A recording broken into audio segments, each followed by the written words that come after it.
નમસ્કાર મિત્રો, નિલેશ આરતી વ્લોગ્સ પરિવારમાં તમારું હૃદયપૂર્વક સ્વાગત છે। મિત્રો, 26 જાન્યુઆરી એટલે કે આપણો ગણતંત્ર દિવસ।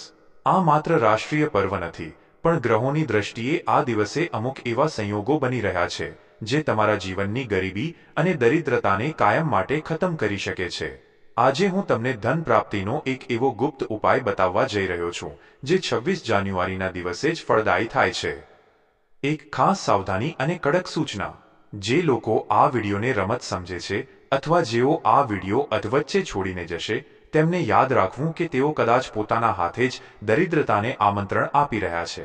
શાસ્ત્રો કહે છે કે અધૂરો ઉપાય અને અધૂરું જ્ઞાન હંમેશા નુકસાનકારક હોય છે। જો તમે વિડિયો પૂરો સાંભળવાની ધીરજ નથી ધરાવતા, તો અત્યારે જ આ વિડિયો બંધ કરી દો। પણ જો તમે ખરેખર દેવામાંથી મુક્ત થવા માંગતા હોવ અને માતા લક્ષ્મીની કૃપા મેળવવા માંગતા હોવ, તો એક એક શબ્દ ધ્યાનથી સાંભળજો। મિત્રો, આ વર્ષે 26 જાન્યુઆરીના દિવસે જે નક્ષત્ર અને યોગ બની રહ્યા છે તે આર્થિક સમસ્યાઓ દૂર કરવા માટે શ્રેષ્ઠ છે।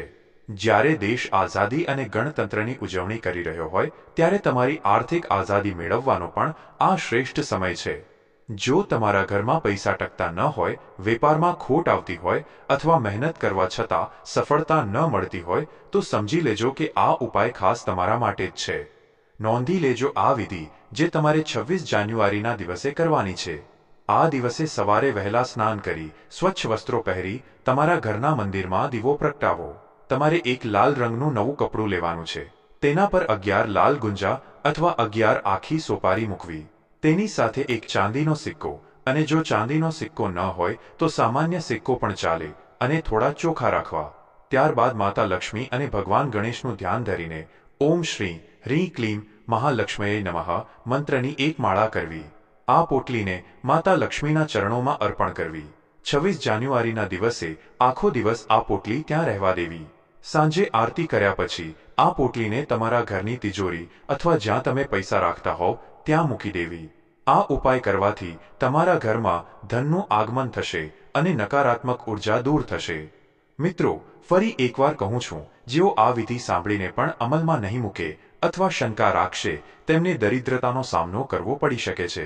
કારણ કે જ્યારે કુદરત તમને તક આપે છે અને તમે તેનો અનાદર કરો છો, ત્યારે ભાગ્ય પણ સાથ આપવાનું છોડી દે છે।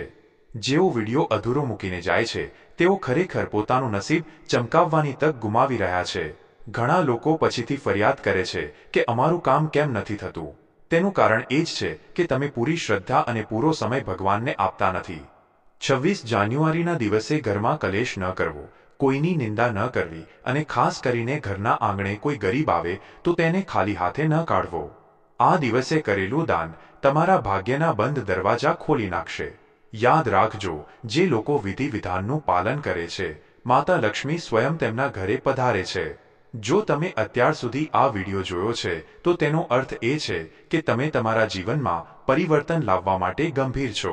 તમારી મહેનત અને આ ઉપાય જરૂર રંગ લાવશે। કોમેન્ટમાં માતા લક્ષ્મીના સ્વાગત માટે જય મહાલક્ષ્મી જરૂર લખજો।